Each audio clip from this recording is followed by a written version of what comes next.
client was able to lose 30 pounds despite her age, menopause or hormones. I'm Laura Lamb, online coach to hundreds of peri and post-menopausal women. So let's get into it. I'm going to break this video into two parts. The path this woman was given to meet her goals, i.e. her nutrition and her workouts, and then how we actually ensured she walked that path, i.e. consistency and ensuring that she actually maintained the results once she got there. So firstly, if you've caught my menopause series that I've done on here, you will have heard me say that menopause does not change science. So despite her age and what stage she was at of menopause, the basics remained the same. i.e. if you want to lose weight, you need to be in a calorie deficit. Science doesn't change. But due to the change in metabolism she was experiencing, we were expecting slower results and more plateaus throughout her weight loss journey. We started her calories at 1650 per day, and she was able to actually stick at that for the first part of her weight loss before we started hitting plateaus, and then we had to reduce it. She ended her weight loss phase at 1475, and we're actually now reverse dieting this client back to a calorie maintenance. Like all clients, we kept her protein intake high, but this is even more important with menopausal clients, as due to age they can lose muscle mass, which impacts the rate of metabolism. So to offset this as much as possible, we ensure that the protein is kept as high as we can. Like most peri and postmenopausal clients, this woman was battling a lot of inflammation and bloating due to the change of hormones. We worked with her closely around what food she was eating inside that calorie deficit to offset this. We removed some foods that were high in salt that we believed were causing her inflammation, and we introduced more high fiber diets. We actually set her a goal of 25 grams of fiber per day.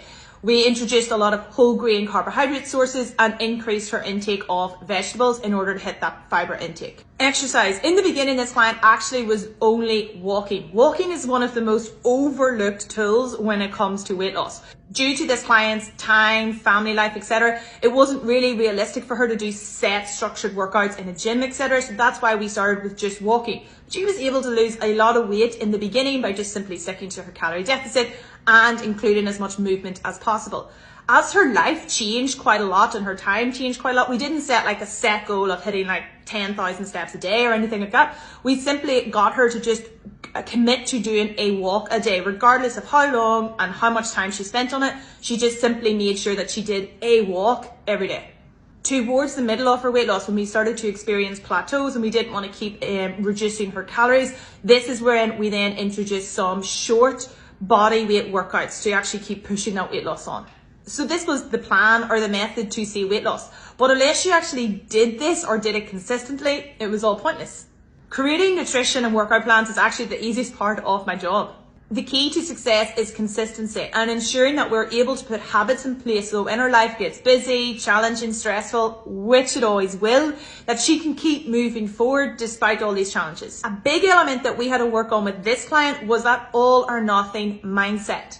She, like most women I work with, actually defaulted doing nothing whenever life got busy, stressful, challenging. She found it hard to keep her health and fitness as a priority. So she kept kind of being all in or falling off track. i.e. she found it easy to do things when life was easy, when her work was smooth, her family life was smooth and so on.